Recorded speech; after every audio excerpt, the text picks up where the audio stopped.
Thanks for everybody for coming. This meeting has been set up to appreciate Baker Tilly coming, and we're going to do a kind of an initial review, I guess, of Form 1 budgets and any questions. I mean, this is very helpful to the council and to the clerk treasurer. The mayor can't be here tonight because he had a family emergency, but we're starting early this year. Last year we got a late start on the budget, so this is very helpful.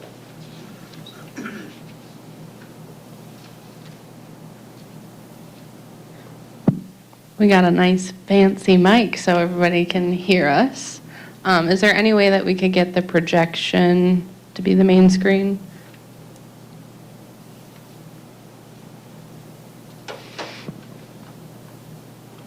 All right. I see some familiar faces. I met with some of you a couple weeks ago to go over some capital planning, but my name's Nicole Grzybowski. I'm with Baker Tilly. I'm a senior consultant.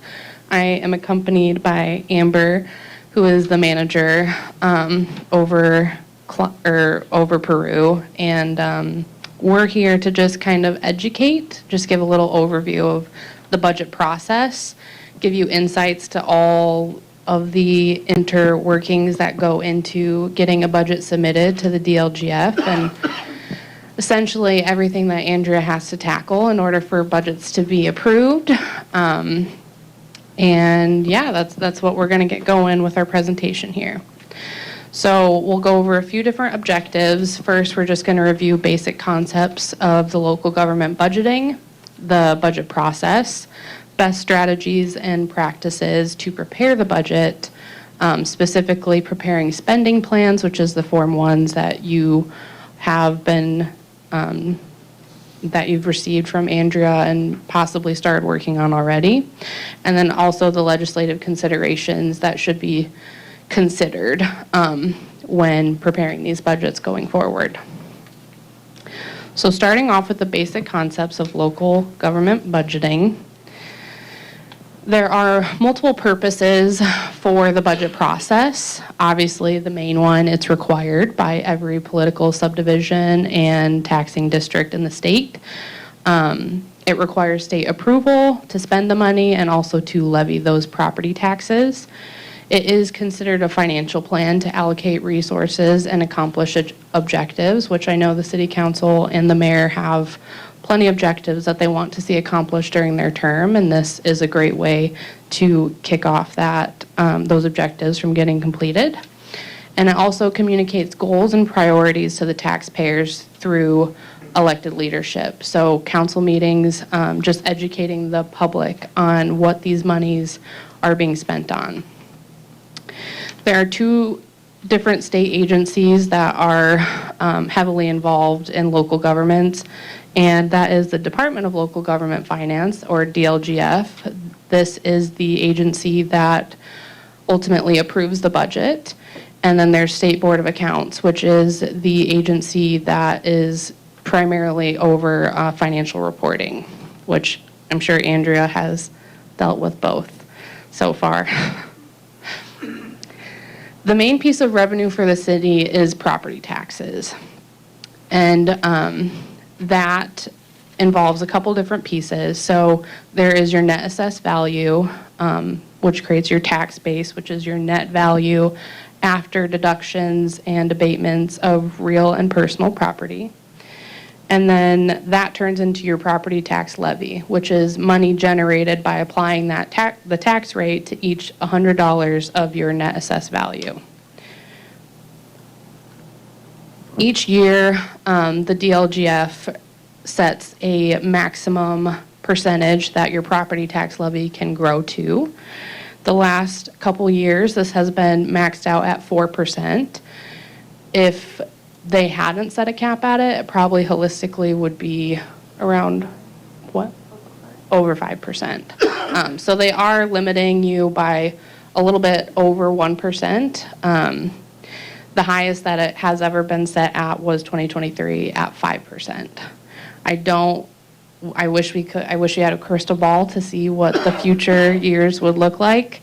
The initial SB1 bill did project out to 2028 on maxing these rates to a 2%. So we are happy to see that that was switched to 4% for 2026, but that just goes to show how fast things change from the start of a bill being prepared to the end of the bill being passed.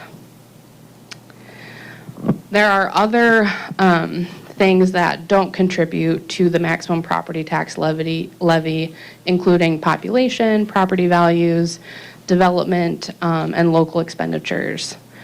And unlike popular belief, budget appropriations do not determine the maximum levy limitation. In fact, it's quite opposite.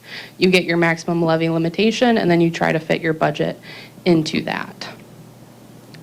So how does local government fund services?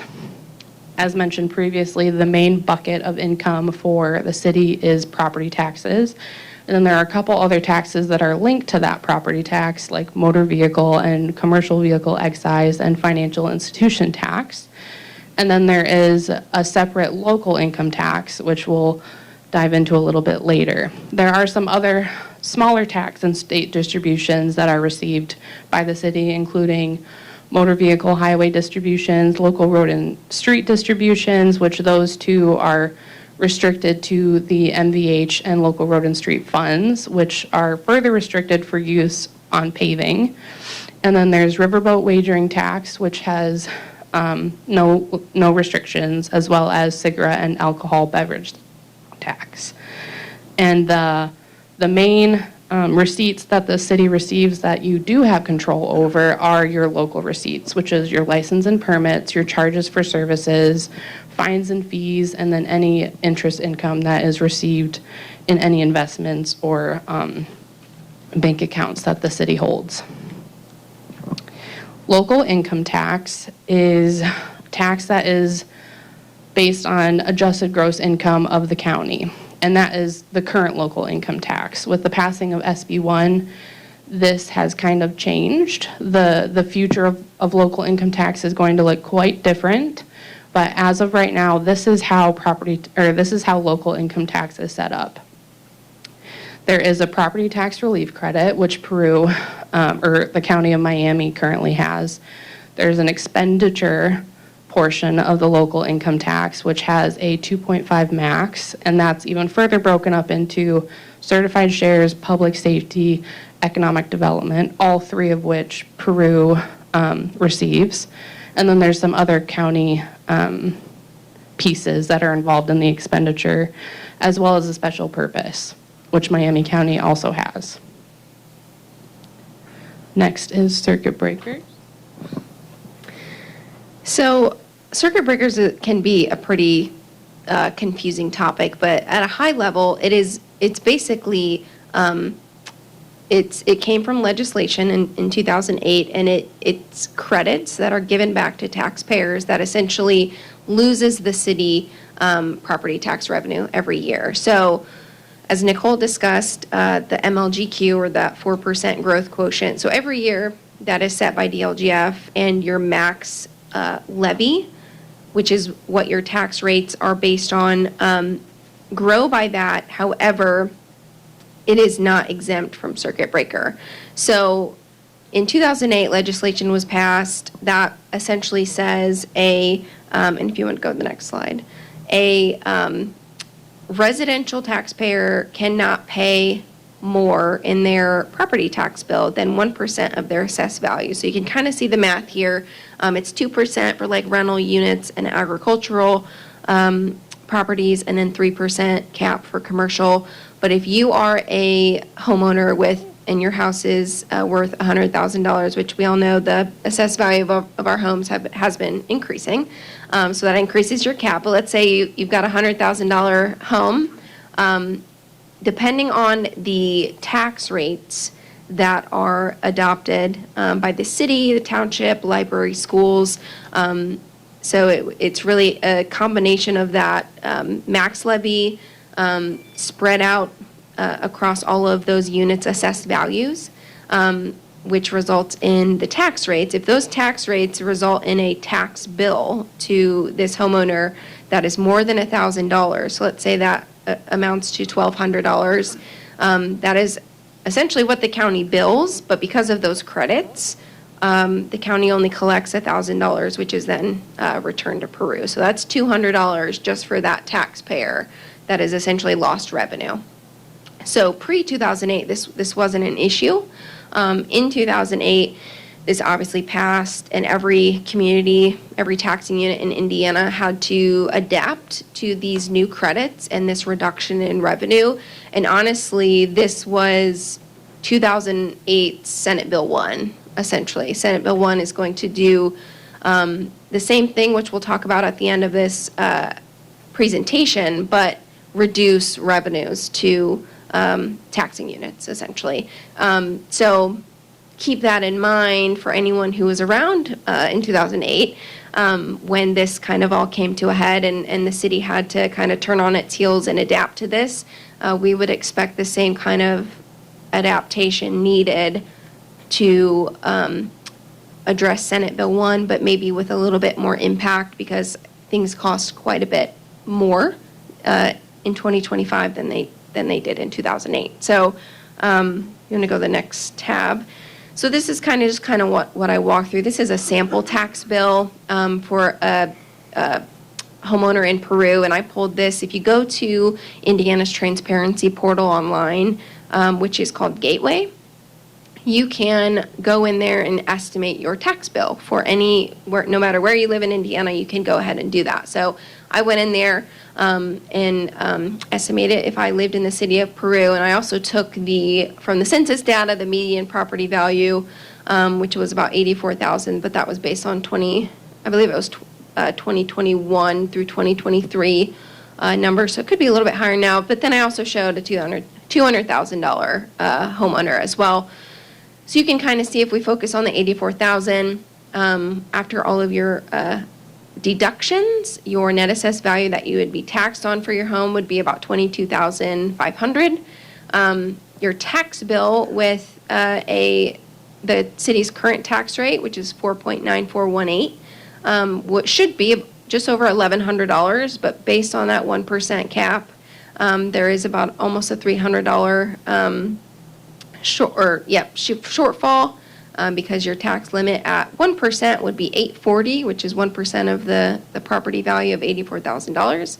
And so $840 is what you would pay, and that almost $300 just for that taxpayer is essentially lost money that the city cannot budget for, but has to account for every year because the city can't depend solely on that gross property tax that is levied. Next, so basically how circuit breaker credits work is all of the units in the taxing district. So, we're all taxpayers here. You might live in the city of Peru, but you're also paying taxes to the schools, to a township, to the county, maybe to an airport. All of those. So if the $84,000 example had $300 in circuit breaker losses, that $300 would be split amongst all of those units depending on their percentage of the total tax rate in that district. So everyone in that taxpayer's district would be sharing in those circuit breaker credits. Next slide. And so this graph is very telling for Peru. I obviously didn't go back to 2008, but you can see all the way back to 2009. The yellow is the property tax that the city has actually collected, so can actually turn around and spend and budget for. The gray is the lost revenue due to circuit breaker credits. So if in 2008 that legislation was never passed, 2025, for example, the city would have an extra $3.1 million to spend on its annual budget. But unfortunately, that legislation caps that. So, and that's annual, and unfortunately, it's, unless the legislation change, it will continue on forever, so. Amber, what was the big, for 2025, what was the big change? Or can you say what was the big change that caused it to go down? That is a good question. That number actually just came out. However, I believe the the county changed the property tax replacement credit rate, which is a lit rate that Nicole had discussed. When you change that rate, because that is a rate that is added to the tax bill before circuit breaker. So when you change that rate, if you lowered the rate, for example, you would lower that credit, but then what that would do, because circuit breaker is applied after, it would increase your circuit breaker amount. That's typically why we see that happening. It could also be, for example, a overlapping unit change their rate to where, if they raised their tax rates to afford a new debt or something, because what the library does or the township does affect you all in that share of circuit breaker credit. It very well could have increased circuit breaker credit for that entire district. So we'll need to go back. That number just came out earlier this week. We'll need to go back to kind of identify why that shot up. But yes, it did increase quite a bit in 2025. And unfortunately, we'll talk about this in a little bit, but with the Senate Bill 1 changes, we would expect circuit breakers to keep increasing, unfortunately.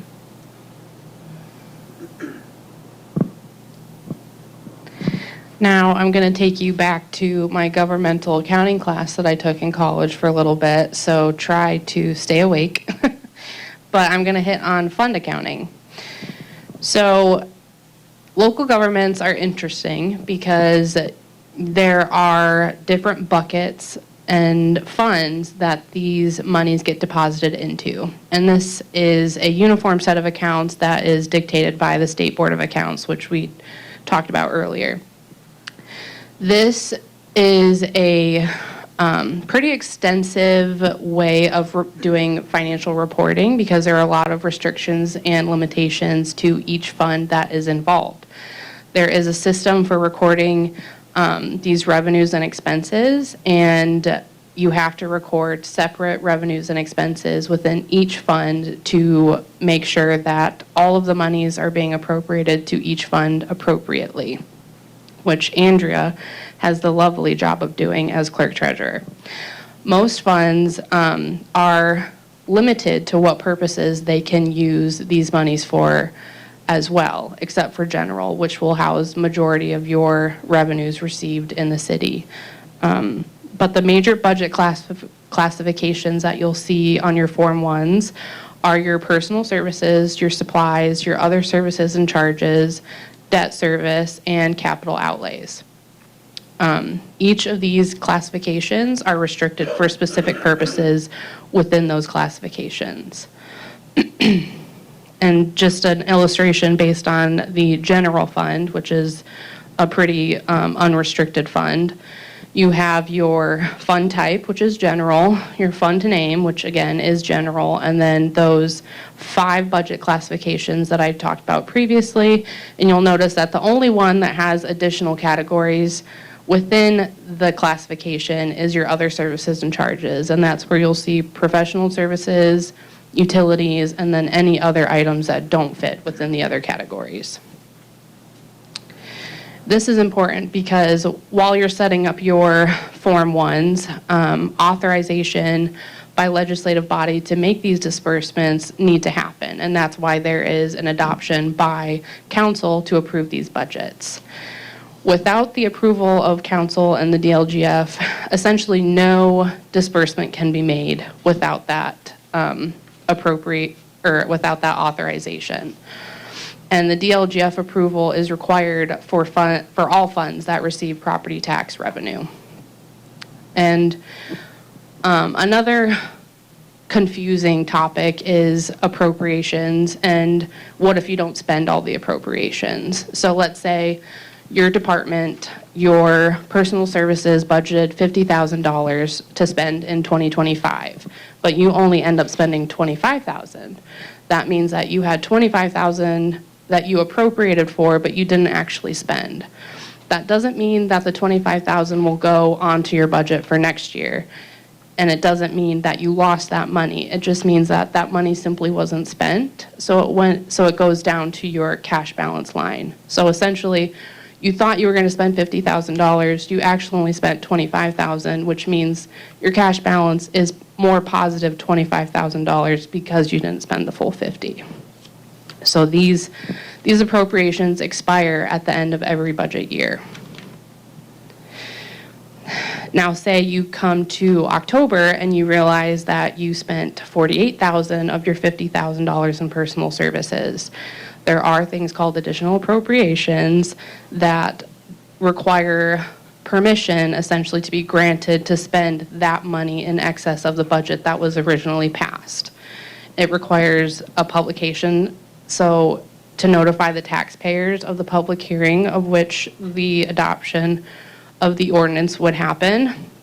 It requires adoption of the ordinance by council, but then there's also an input on Gateway that requires DLGF approval after council's approval to make sure that it is funded. If DLGF deems that it is not fundable, your claim may be denied, even though the council had approved the ordinance. There's also an option to encumber, which is essentially if you had made an appropriation in 2025, had incurred an obligation or a contract to spend that money, but that money wasn't going to be spent until 2026, that's when you can encumber it, which means you wouldn't add it on to your 2026 budget, it would just carry forward.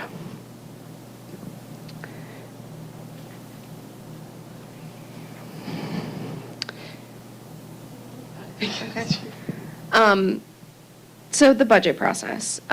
So next slide.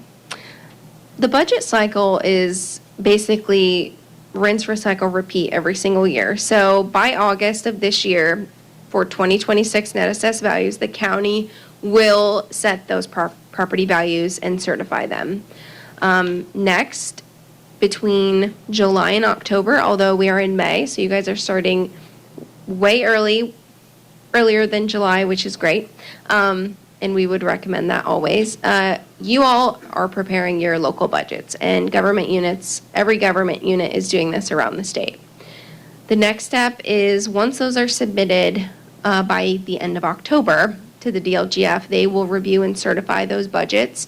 So if they have to cut your budget or make changes to your budget or anything in regards to your property tax rates, that would be their window of time to do that. And by January 15th, 2026, they will have to certify the city's budgets, property tax rates, and property tax levies for 2026.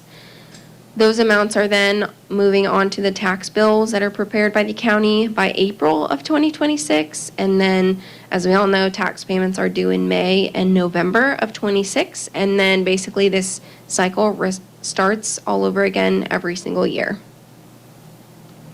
So the local budget process, which is what you all are starting right now, and is really important. And as we start to navigate, over the next several months, what Senate Bill 1 truly means to the city, it's really just a great idea to start this process earlier and earlier each year so you can be very well prepared for 2026.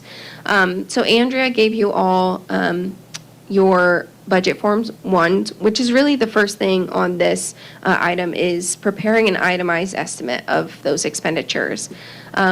The next few steps, and this looks different for every community in terms of, how many meetings you're having, how many levels of review, et cetera. But really, you're having those department head meetings with Andrea, town council, maybe, or city council, mayor, to review those budgets and then really, it rolls into a point when the city is comfortable with those budget.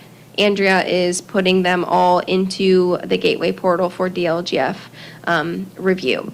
That kind of steamrolls into those budgets, are then advertised to taxpayers, and you have your public hearing and your adoption meeting to adopt those budgets. Next slide. And that kind of outlines this. These are statutory requirements, so you have to notify taxpayers 10 days before the budget public hearing. You hold the budget public hearing, which has to be 10 days before the adoption, and then all of the million forms that Andrea has to complete are submitted to the DLGF, and then council adopts that budget within 5 business days, everything is uploaded to DLGF for review. Next slide. This timeline just goes a little bit further into detail of that. You know, it outlines when circuit breaker reports are available, which I just said was May. You know, when DLGF releases certain information like that growth quotient, which we know what that is. You know, last day to hold the public hearing statutory is, for example, October 22nd each year. Deadline to adopt is by November 1st. But this just kind of goes into more detail of that timeline. So DLGF does review the budgets as I had mentioned. The DLGF, though, is not a financial advisor, so they just review for accuracy. They, you know, adjust tax rates or budgets based on any statutory requirements. They issue the final review, which is a 1782 notice that is sent to the mayor and Andrea for final review, and then they issue that budget order, which is that deadline by January 15th each year, and that's how they prepare the tax bills. Can I ask you a quick question? Yep. So we're flying through this pretty quick. Will there be like this presentation, can we share that with the department heads and the council? And while Nicole was talking, I did pull open the lit information for the question you asked. From 24 to 25, the county did decrease the property tax replacement credit. So like I had said, that is a credit that is applied to tax bills before circuit breaker. So when you decrease the amount of that credit, it sends more homeowners to their circuit breaker cap. So it increases circuit breakers. And we'll talk about this in a minute, but Senate Bill 1 does eliminate that altogether. So once that is eliminated, another increase in circuit breaker will. Now, I know you all aren't really involved in the weeds of the timelines and everything, but just with how extensive it is, it's important for you to at least understand that a lot goes into this budget process. I know last year was kind of an anomaly with Andrea coming in a little bit later, and that's why we're jump-starting the budget process so quick. But as you can see, there are multiple steps to this process, and that's why even getting your Form 1 started, they may be tweaked for the next couple months before adoption, but at least it's started. So that's why this is a great thing that it's happening mid-May rather than having these conversations at the end of August like last year. So this is just another summary of the budget development. Obviously, we are still working to determine the monetary impacts of SB 1 to determine what your accurate funding sources are. However, that shouldn't stop us from preparing the spending plans. Obviously, when we get closer to the adoption, closer to knowing hard numbers of what SB 1 is going to do to city revenues, then we'll backtrack and determine if anything needs to be looked at under a thicker microscope. But as of right now, we're at the gray spot where we're preparing these spending plans.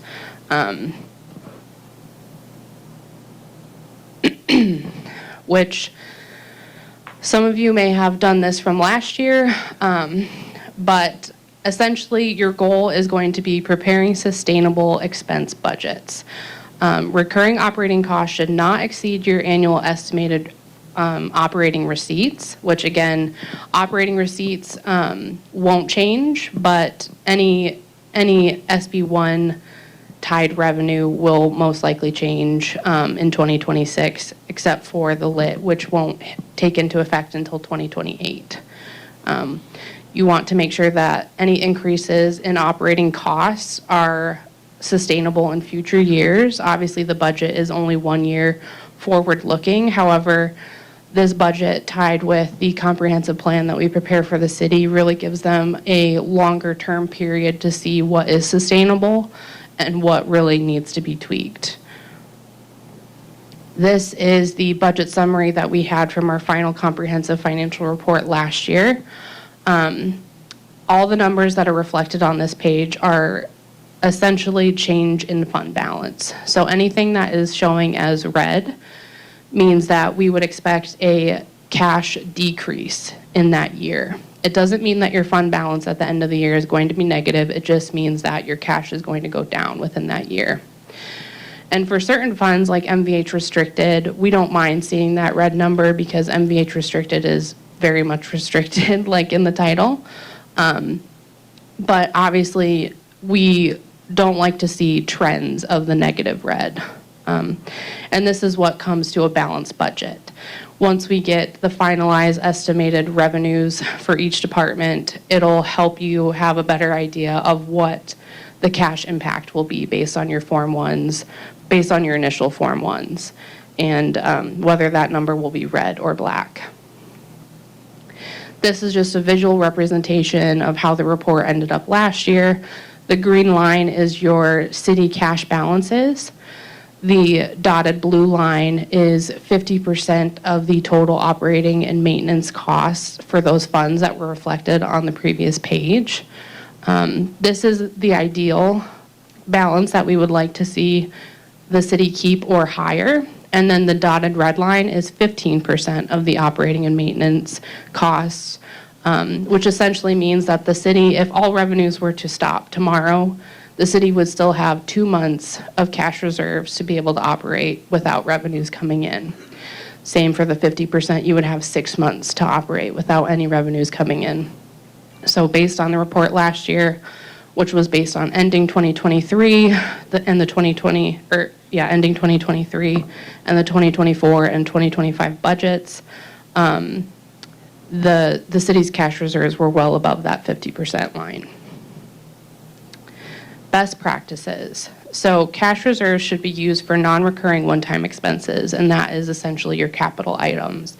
That is why a couple weeks ago we sat down with the majority of you to determine those plans and help identify any years that might have bigger costs, and that way we can build up an annual allowance to get to that cost rather than having it hit so hard in that one year. You want to ensure that any additions to reoccurring costs are sustainable in the long term, which is what I hit on previously. Developing that long-term capital plan, which we're already in the works of, and avoiding inflated spending plans. Over budgeting is great for purposes like avoiding additional appropriations. However, it doesn't give the state accurate numbers to see what monies you actually need to operate your local government. So one of the main goals of your budget preparation is going to be submitting fully funded budgets to the DLGF so that they don't have to come back and cut, which this is very easy to tell. In one of the forms that Andrea will have to fill out in Gateway, it'll show at the end of 2025 what your estimated cash flow will be. And if that is in the red, then they will cut your budget up to the point where it won't be in the red. And that's stuff that we check prior to submission, so that should be avoided already. However, if we are going through your Form 1s and we notice anything that might be out of the ordinary, any larger inputs, we might just ask the question if there's a specific purpose for it, just so we know to prioritize certain items if they're needed. Do not ignore the potential of impact on circuit breaker tax caps, which Amber hit on previously. That is going to be affected in 2026. Unfortunately, we're still at a point where we don't know specifically how that's going to be affected, other than it will most likely be an increase in circuit breaker credits, which in turn is lost revenue for the city. avoid applying that flat percentage increase to this year's budget. Really try to take a deep dive into your account level detail of what you've used in the past 3 years and determine, was 2022 an outlier? Was $26,000 a non-recurring item? You really want to take a look and identify if there are any recurring versus non-recurring to set your budgets up appropriately. And the last bullet point, begin the process earlier rather than later, which mid-May, I'd say this is one that we can already cross off the list. Legislative considerations. I will highlight one of Nicole's points she just made as I start talking about kind of Senate Bill 1 a bit, about the avoid inflating or adding a cushion to your proposed spending plan that you provide to Andrea. Because as the city begins to navigate the changes, which in many cases will be reduced revenues citywide, the data that the mayor and Andrea and council needs to be able to look as far out as 2030 to plan for that cannot really have that cushion or those inflated budgets in it, because it's just not easy data, especially right now. You know, we really need to project out and look into the future of what will each department actually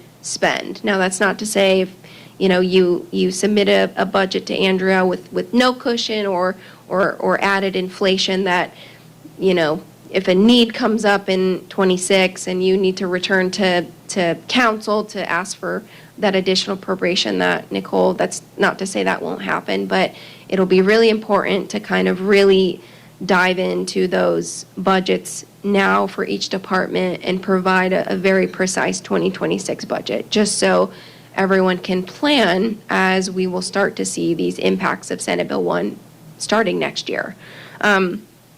So hopefully you all are at least a little bit in the loop of Senate Bill 1. And I've said this a couple times, essentially in many cases, these changes will change the revenue structure and the revenue that the city brings in. So this is just a very high-level table of all of those changes that Senate Bill 1 implemented.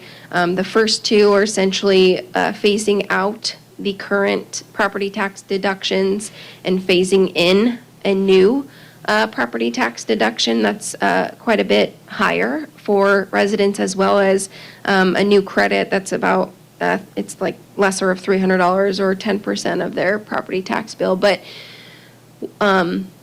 what those three items, as well as the deductions for 2% properties, which are your rental incomes, your agriculture, those will be phased up for over 6 years, as well as your business personal property taxes changing, where they are essentially increasing that exemption amount after 2026. Those first 5 items in a nutshell, and we're working through kind of a huge statewide database to be able to come up with and say those 5 items will result in X amount of lost revenues for Peru. But we're a few months away from having those numbers, because it's a huge undertaking project.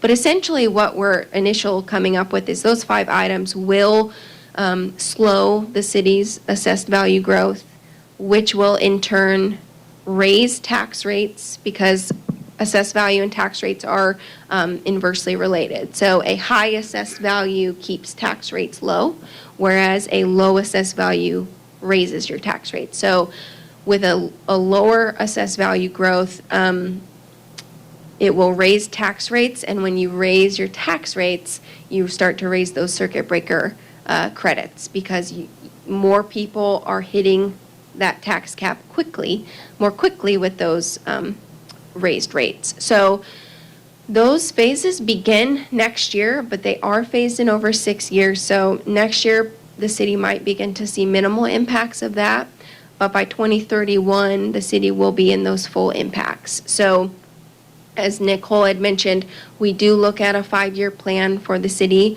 So really starting with those very precise 2026 spending budgets so we can provide the city an accurate path forward over the next 6 years of how it will navigate these changes in revenues is very crucial. Then there's a couple items, some changes to TIF, which may or may not, the city may or may not see a huge, the TIF here, never mind, the TIF here is countywide, but there are some loopholes in the TIF that we were internally just discussing where the DLGF can use some of their own tools to help avoid any TIF impacts, but that's another kind of project we're working on right now, and of course, we'll do that with the county. But a couple other items, debt. So last year, the city did issue debt for a capital project. There is now a 1-year cooling off period, so many communities across the state issue debt for those projects every year that affect tax rates. You can no longer do that. Again, like Nicole had mentioned, the tax levy, it does cap the growth levy at 4% again in 2026. Who knows what they will do in years beyond. But there will likely be a pretty major change in regarding that of how the calculation is even come up with to basically avoid those 5% growth quotients that we were seeing once before. It also eliminated the what was called the excess levy 3-year growth appeal. So if you were a very fast-growing community, meaning your assessed value was growing faster than the state, through this year, you'll be able to apply for that appeal. Typically, we help our clients check for eligibility and then file the appeal every single year when we help Andrea with the budget. I don't believe the city has been eligible in the past few years, but after this year, that appeal will be gone altogether. So, you think of your very fast-growing communities, maybe your Carmels, your communities in Lake County who, have the influx of Illinois residents. They often get that appeal because the method originally behind that appeal was we're growing faster than the state. We need more property tax dollars to provide public safety services, things like that. That will no longer be eligible for communities. And then the big one, which I'll talk here on the next slide, is a complete overhaul of the local income tax structure, which will change for everyone and cause some major revenue changes for every taxing unit. And then for new fire territories after the end of 2024, their property tax rates are capped at 0.4%. I believe Peru's fire territory rate for 25 is over that. I believe it was 0.46. Luckily, you guys are grandfathered in to avoid that cap unless you ever decided to dissolve and create a newer, larger fire territory. You would be subject to that property tax cap. Yes. I've got a quick question for either one of you. A lot of the homeowners just got, their assessed value on their homes first part of this month for next year. We're seeing it going up 33, 35%. I mean, just crazy. And of course, that's all done at the County level. At the county level. I'm sure there's was some state, some reason, that they went up. I haven't met with the assessor yet. I will, as a lot of homeowners will. But I don't know what they're going to tell me. I'm sure they're going to say, well, the state had certain, made certain adjustments that impacted that. I don't know what they're going to tell me. But what do you know about why assessed values have gone up so high this year in terms of for next year? Do you want to say something? I can answer Tim's question to a point. When I was up paying my property taxes the other day, I stepped around the corner to the assessor's office and said, how did you arrive at this 33% increase in the value of my home? I mean, I wish it were the case, but that was a very significant value increase, which obviously is going to result, no doubt, in a much higher tax bill. The answer I got was, There was no answer. Oh. the cold stare. She said she said, I don't know. They said they sent us the tables, and this is how it comes out. We don't know how they arrived at the numbers, and then you know everything else like that. Maybe they spent too much time downtown at the pub. Yeah, I don't know that I have a good answer. I think I'm guessing everyone probably in this room has seen their home assessed value increase, no matter what county you live in. Mine certainly has up in St. Joe County. I think a lot of the reasoning behind Senate Bill 1 and to increase these deductions was to lower the assessed value, the base for those property tax bills. So, you know, a lot of this language is to protect the homeowners for those reasonings. While, you know, they might not see that in 25 and it might not change the process that the assessor's office is using to set those values. It will certainly change with this phase-in of new and higher deductions, what that base for that tax bill then is, which is good for homeowners.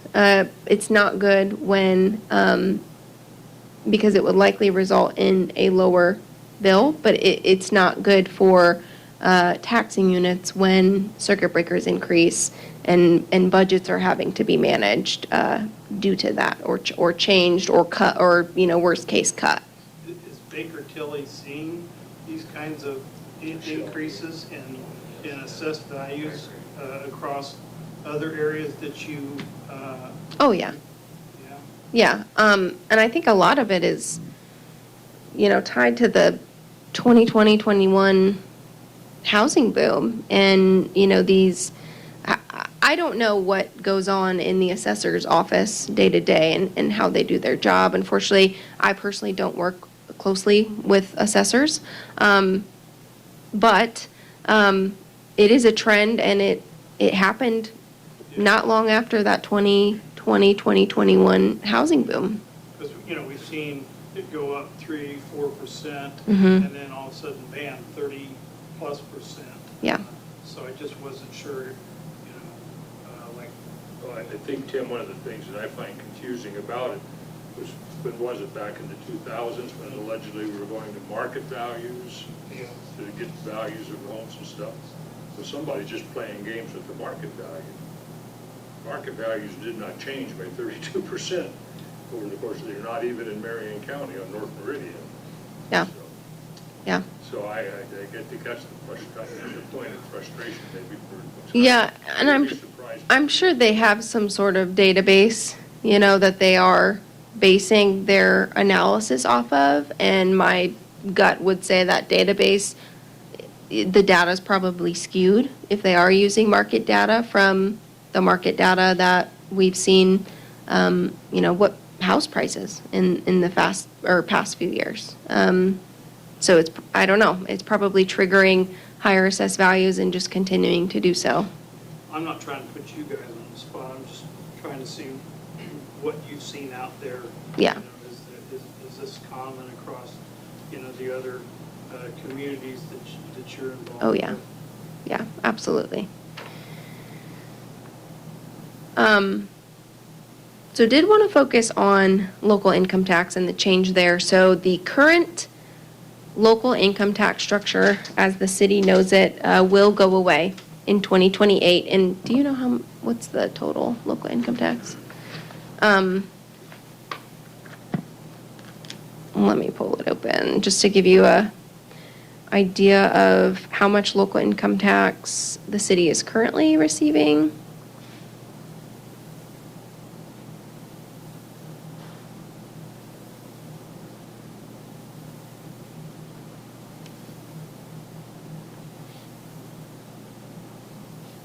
This one.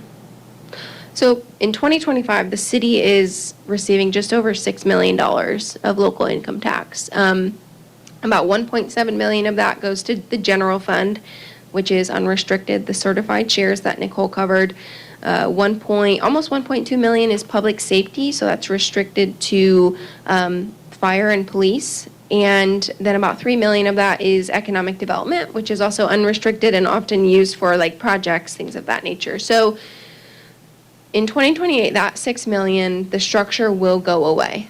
That it will go away on its own unless the city takes action. Because if you see here, the only opportunity for Peru as a city to generate local income tax will be the last column. Municipalities over 3,500 will have to adopt their own local income tax rate, and that max rate is 1.2%.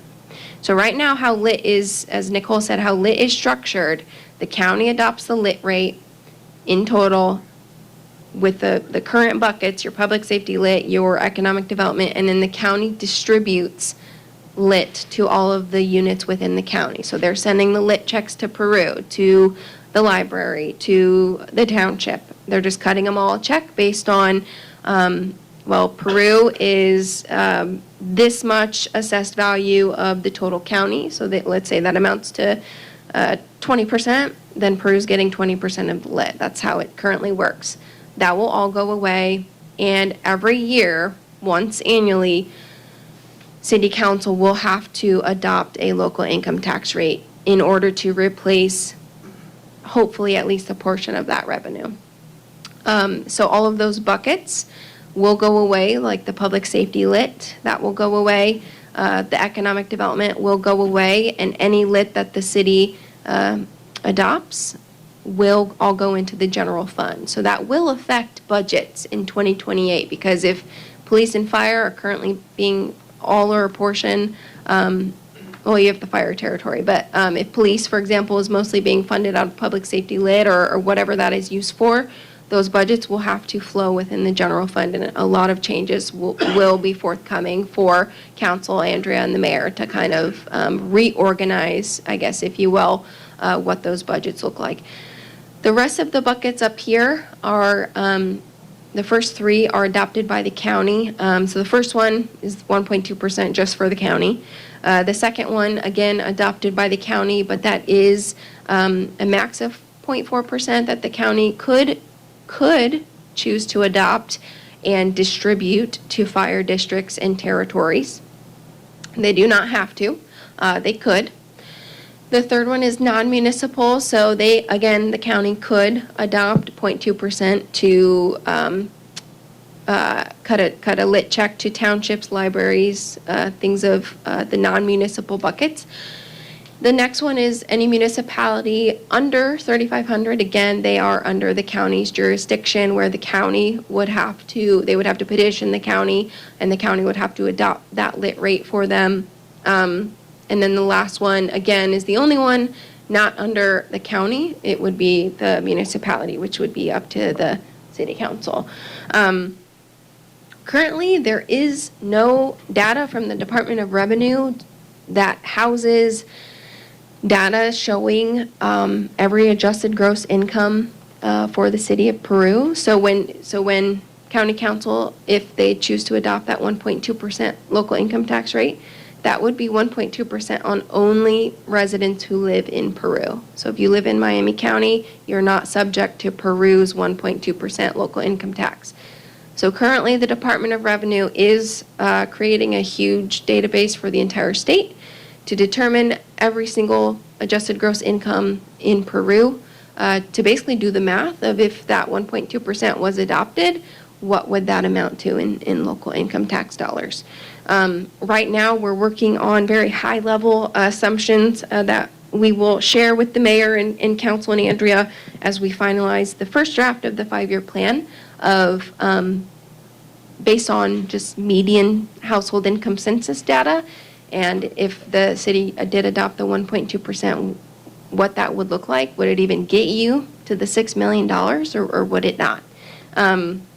If not, that is going to be a huge hurdle for the city to navigate when that change comes into effect in 2028, as well as reviewing what budgets are affected, what cuts, if have to, need to be made to account for that change in revenue. Again, we'll have more data soon in the coming month for that, but I would expect a large change in 2028. So right now, the lift, Yes. it's really set by the county. Yes. And then, like you said, based upon the city's assessed value, that's what share they get of that lift. Yes. So down the road, can the city have its own lift? Yes, and that's what. the 1 Yeah. point Mhm. maximum. Mhm. But, so right But the now- city wouldn't get anything from the county. Maybe Right. the fire territory would get a very small portion from the county if the county adopted that second bucket. But the city's general fund, if the city took no action in '28 to adopt that 1.2%, the city would get $0 in local income tax. But the county, is there a limitation on what their lit can be? In other words, if, are they gonna, have some, like, the same percentage amount of lit? Will they be, Theirs will change too. Theirs will Is it? change. Yeah, so they will be, the big one that the county will get is the first one, also the 1.2%, that they will have to adopt, and they will deposit it into then their county general fund. The interesting thing, though, if you add up all the max rates for each of the 5 buckets, they exceed the 2.9% max combined rate. So the county, the rate that a taxpayer can pay in lit cannot exceed that 2.9%. So let's say you live in Peru, right, in the city. Let's say the city adopts a 1.2%, and let's say the county wanted to adopt all the other 4 buckets, right? Well, they couldn't.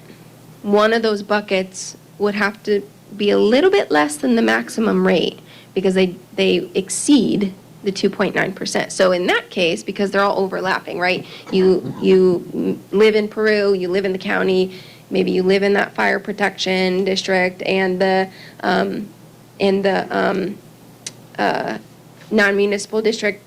If all of those exceed 2.9%, someone in that bucket, whether it's the county, the city, the township, someone takes a little bit less of the pie, if that makes sense. So just a little bit interesting how they wrote Senate Bill 1 in regards to that, why they would set all of the max rates higher than what the max combined rate could be.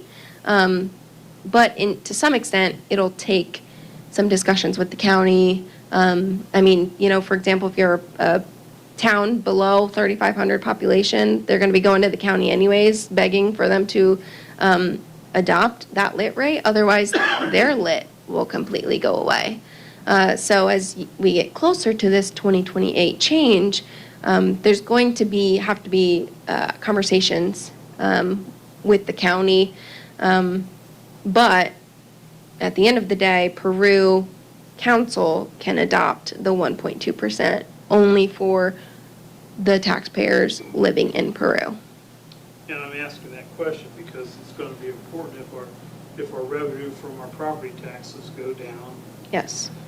then where else are we going to be getting, Yeah. revenue to offset that? The lit, well, we don't know it. Yeah. Now there's a cap on the lit. Right. So, yeah. Yeah.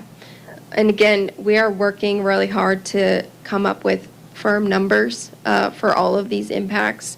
The property tax one, because we literally are going parcel by parcel for every county to really determine what are the impacts of these credits, because they're applied, and deductions, because they're applied parcel by parcel and depending on the parcel type.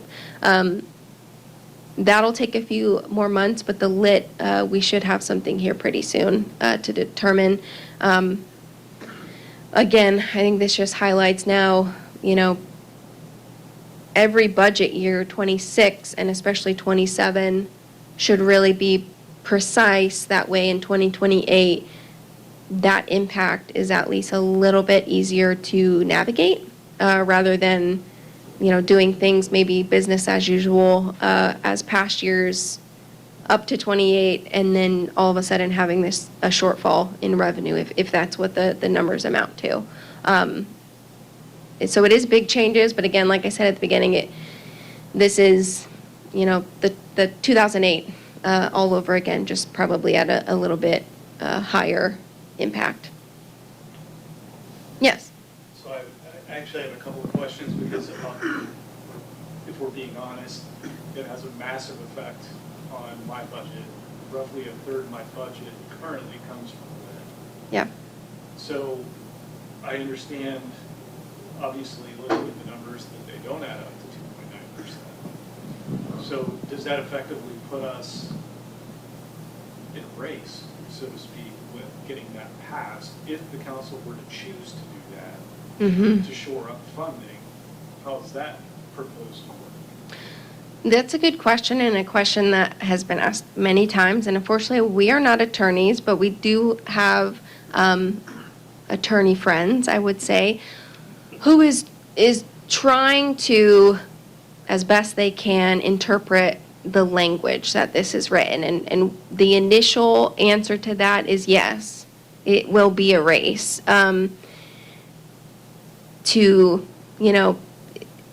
Every January 1st is council holding a special meeting to adopt those lit rates, because it has to be done annually is the thing. That was my other question. I think it's kind of interesting. Yeah. That's the first, actually, that I've heard that it's going to have to be passed by city council every year. Every year, it will have to be. Will that be beginning in 2028 or 2027?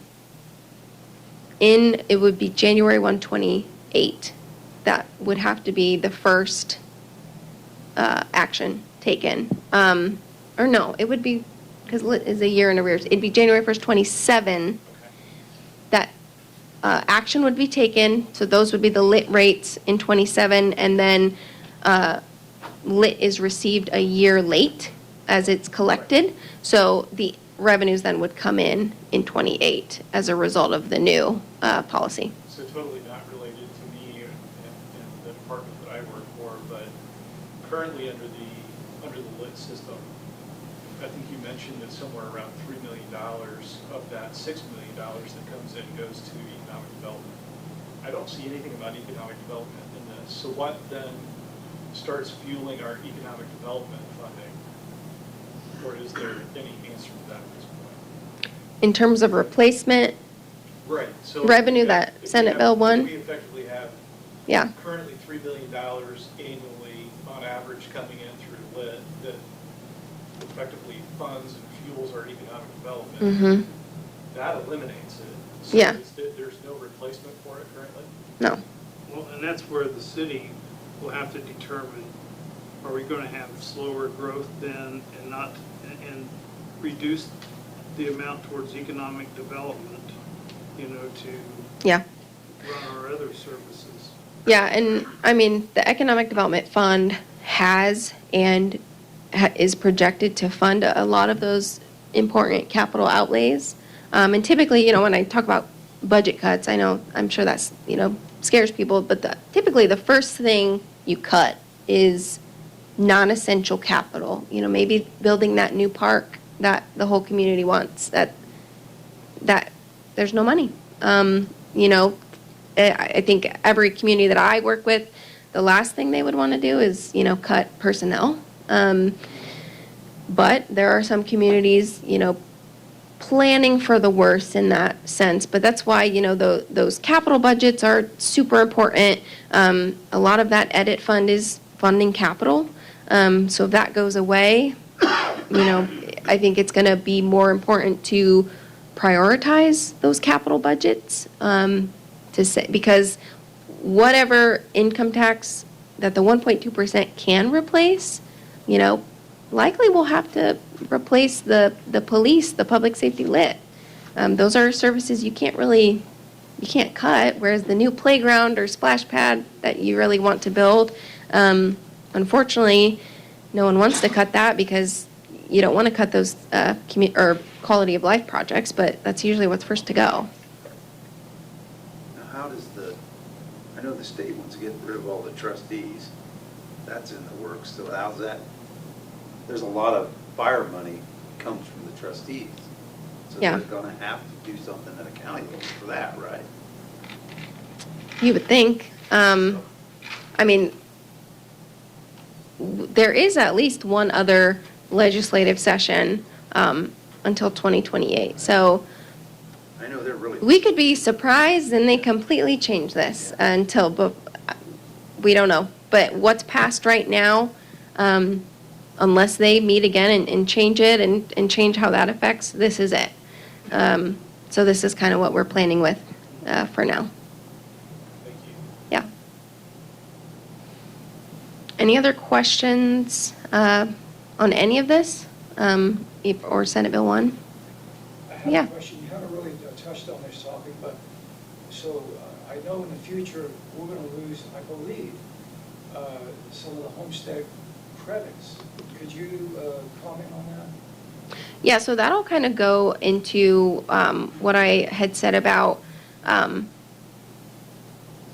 me pull open what that is. Yeah, they're gonna be phased out. Yes, and I don't know if I could plug that in just to show this. I have a slide that I could show you all.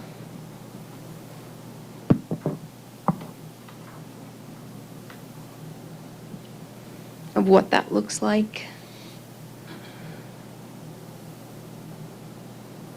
Maybe.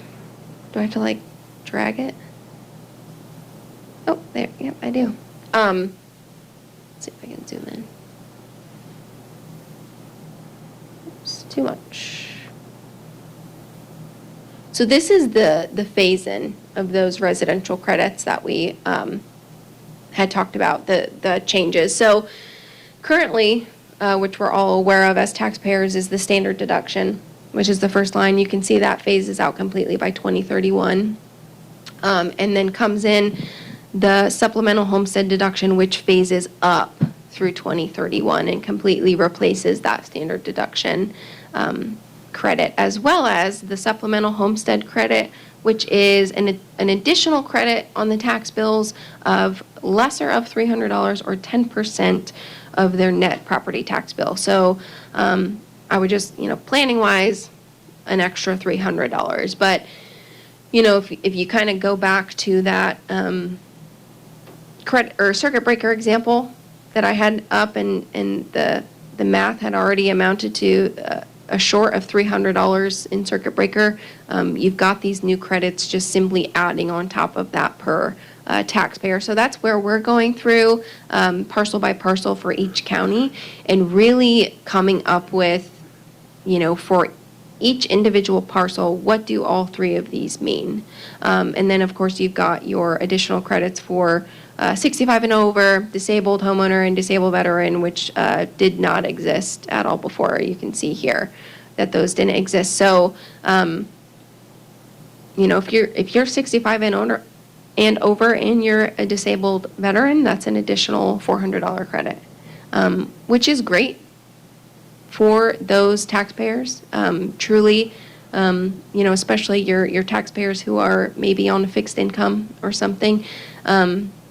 It's not great for the city having to understand these impacts and what they do to spending and budget, because I think the city's main goal over everything is to continue to provide services well to residents. And when you cut your revenues, that often makes it harder to do.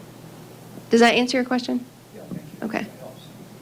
And then I had another question, because I find this kind of fascinating. The city council will have to adopt city tax. Okay, so what's the actual process? Are we going to determine the rates? I mean, what about property owners? Do they have a voice in this? Or, so, I know we're the fiscal body, the city council. Mhm. So do we sit down, among ourselves and determine the tax rate, which we will Yes. have to adopt? Yeah, I mean, as your financial advisor, will likely provide you the data to kind of guide. Unfortunately, I was working with another community, and things like this get very political. They can turn very political, and, they already said, it's an election year that year for the council, and they are planning to not adopt a lit rate. So they are kind of just, we're going to lose the revenue and see where it gets us. It's not really something we would recommend, but this particular community is in Lake County, so they're a little bit different. They get pretty high growth through like things like building permits, because they're just kind of exploding. So they may be able to afford that, but I mean, yeah, I don't know, again, legally, the process, what that will look like. I imagine it will come with some sort of public hearing on those rates needed, to where you would invite the community. As a council, you'll have to make those decisions to say, we're going to adopt the max that generates this amount of dollars, or we're going to adopt half because we don't want to do that to our residents. I mean, we will provide you all that financial data and provide you suggestions, but ultimately, whatever rate that council adopts will be reviewed and adopt every single year. Do you have any idea what the 6 million, say we get right now, the lit from the county, what that comes out to in terms of, a lit rate for the city, Do we have that now? just to be. Okay. You want to? That's what I'm afraid of. So, I lost my mouse. Hang on. yeah, I'm just asking, just as a point of reference, right now, what does that amount would represent in terms of the lit rate for the city? Yep, I'm pulling it open.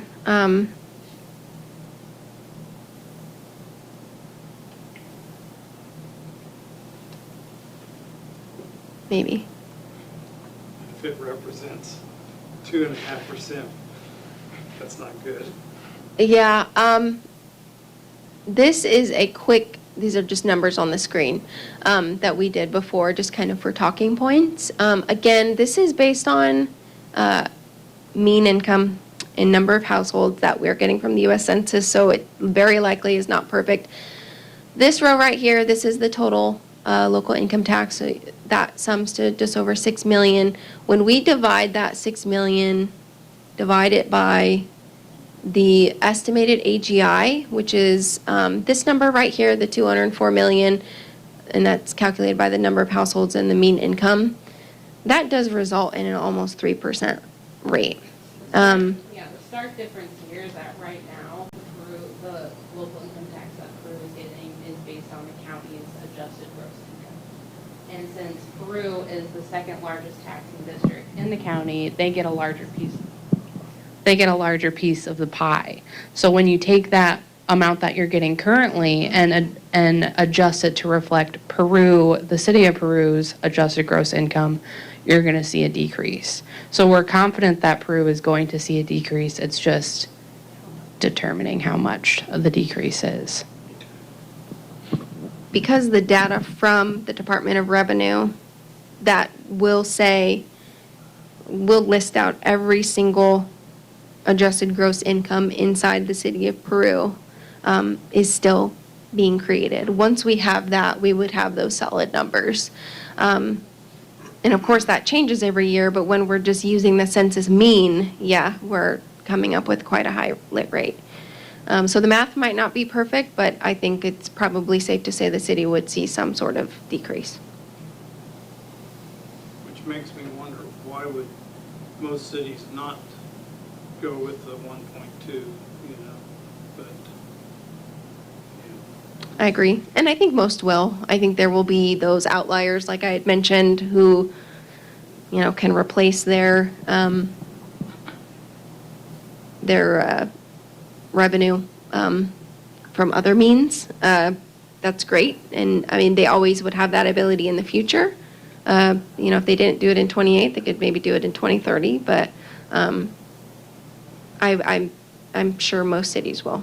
Because especially your large metropolitan cities, how do you provide services without it, So. Any other questions? I wanted to just add, because when the city council starts adopting the city tax, is that straight across the board for Indiana? The different counties? Or is it just regional or local? The max, you mean? Or what? No.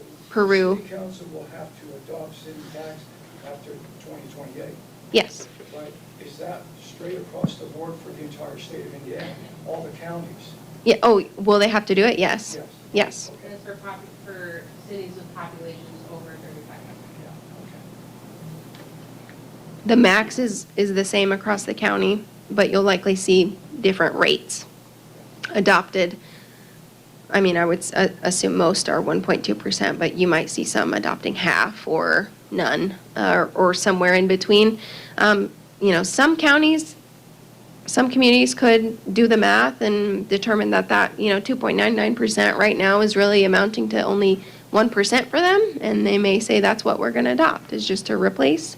I would say most will probably adopt the max, though.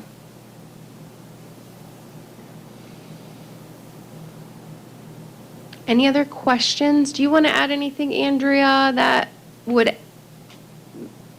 help you as you're getting the Form 1s back, or anything else that you want us to mention?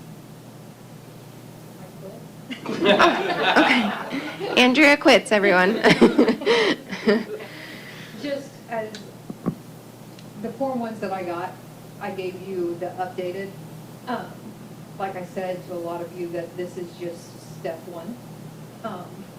And with this information, if you could go back and maybe look through your budget and see if there's areas that you can trim some. May not be this year, but going forward, that we can do. Yeah, I think when we met with the departments about capital, how you had these projects maybe distributing something over a number of years, so that you just didn't say, well, I'm going to budget $500,000 for this project in 3 years. Let's do 150, 100, or something to that effect. But just try to be more realistic and not just do across the board increases and that sort of thing. Put some thought into it, I guess.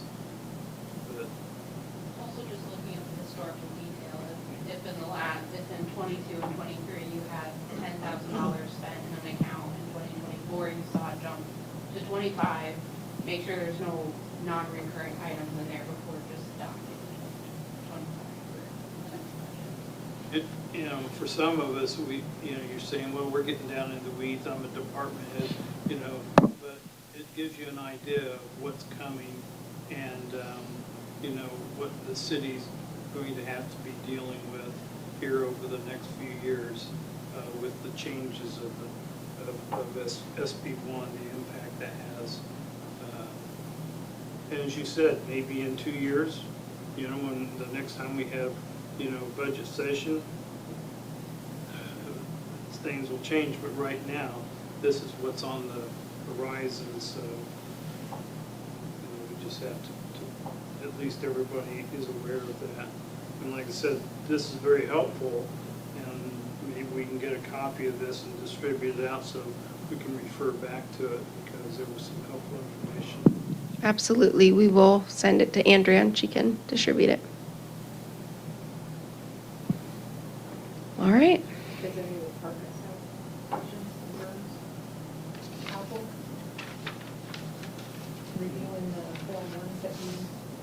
No, I guess next step then is we'll be getting with department, or you and the mayor, but I assume there'll be some, I know that there's, council wants to more involvement in those budget meetings this year, just to get a better idea, better feel for what is happening, with the departments. And so you'll see some council folks sitting in on some of those budget meetings, but I'm glad we're getting started on it because, it's going to get crazy. We need that park board movement. Do they, They just suggest, I believe, Bobby might know. What's that? What's having that? the park board come in for the budget? They don't, They they don't just have suggest. input into your Yeah, I don't budget, know. right? I mean, once we get, once we work through it, we can give you copies and you can review it with the park board. Get their blessing.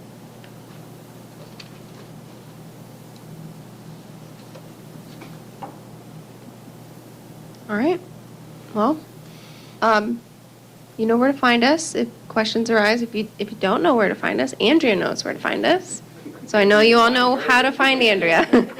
So let us know if there's any additional questions, but we will keep working on our essentially revenue estimates. And then as you all are working on your 26 budgets, we'll kind of pull everything together and work with council and the mayor and Andrea to see where things are headed for everyone. So any questions, let us know. I would propose, I know we have 4 of our 7 council members here. I can't speak for the other department heads at this point, but at least in anything that I've submitted in Form 1, I clearly will be having conversation as we move forward in the budgeting process. But in the interim, if anybody has any questions about anything that I put into my Form 1, there are additions, there are subtractions, there are both. So feel free to reach out, have a conversation. Happy to try to explain anything that I've put in there. I would say the same thing as well, because in the past, I've turned in Form 1s, and then I get a budget back and completely different than what I put in there. And I've had no input whatsoever on a lot of it in the past, so. Yeah, in the past, we've had like Come 3 talk to different me. meetings, and then a couple years, 2 years back, we had 1 meeting, and that was it. We didn't get to see nothing back. It was, I think it went to council that night, maybe, a few years ago or something. Right. Yeah, last year was my first year, but it was an odd, situation, but I would like to see if there are any changes that we sit down with the department heads and go over what those, why those changes are, and maybe you could say, oh, well, if you're going to, cut that, I'd rather you do this category or whatever, so I'm sure we'll have a couple of different meetings before we get to that point. I'd say the same thing. If you guys got any questions on mine, get a hold of Matt. Matt, you can get a hold of me. We all have phones. Feel free to call us. Good. Thank you all for your time. Yeah. You guys got. Thank you, guys. Yeah.